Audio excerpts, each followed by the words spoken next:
The first book of Kings, chapter 10. Hear the word of the Lord.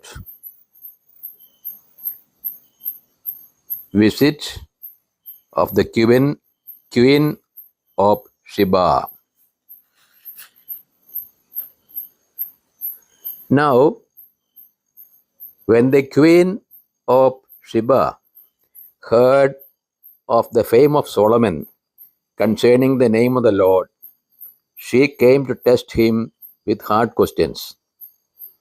She came to Jerusalem with a very great retinue, with the camels bearing spices and very much gold and precious stones.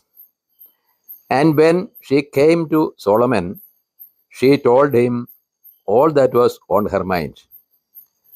And Solomon answered all her questions. There was nothing hidden from the king which he could not explain to her. And when the queen of Sheba had seen all the wisdom of Solomon, the house that he had built, the food of his table, the seating of his officials, and the attendance of his servants, their clothing, his cupbearers, and his burnt offerings, which he offered at the house of the Lord, there was no more spirit in her. And she said to the king, the report was true, which I heard in my own land of your affairs and of your wisdom. But I did not believe the reports until I came and my own eyes had seen it. And behold, the half was not told me. Your wisdom and prosperity surpassed the report which I heard. Happy are your wives. Happy are these your servants, who continually stand before you and hear your wisdom. Blessed be the Lord your God, who has delighted in you and set you on the throne of Israel. Because the Lord loved Israel forever, he has made you king that you may execute justice and righteousness. Then she gave the king 120 talents of gold and a very great quantity of spices and precious stones. Never again came such an abundance of spices as these, which the queen of Sheba gave to King Solomon.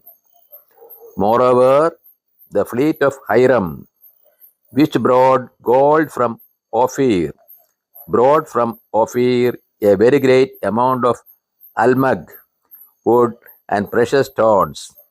And the king made of the almug wood supports for the house of the Lord, and for the king's house, lyres also, and harps for the singers.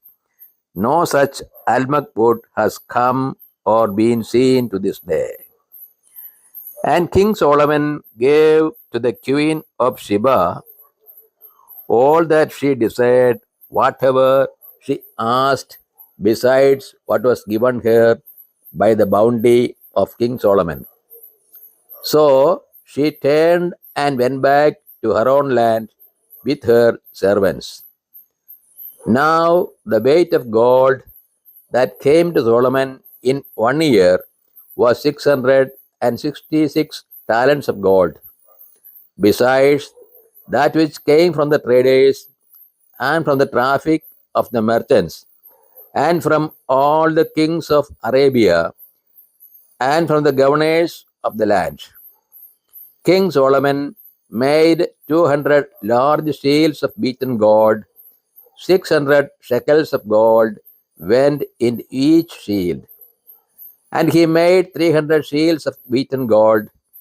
3 minas of gold went into each shield, and the king put them in the house of the forest of Lebanon. The king also made a great ivory throne and overlaid it with the finest gold.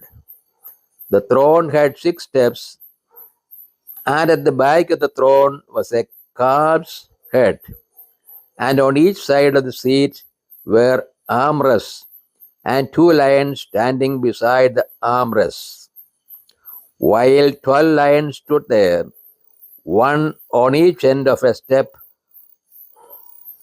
on the 6 steps. The like of it was never made in any kingdom. All King Solomon's drinking vessels were of gold, and all the vessels of the house of the forest of Lebanon were of pure gold. None were of silver. It was not considered as anything in the days of Solomon. For the king had a fleet of ships of Tarshish at sea with the fleet of Hiram.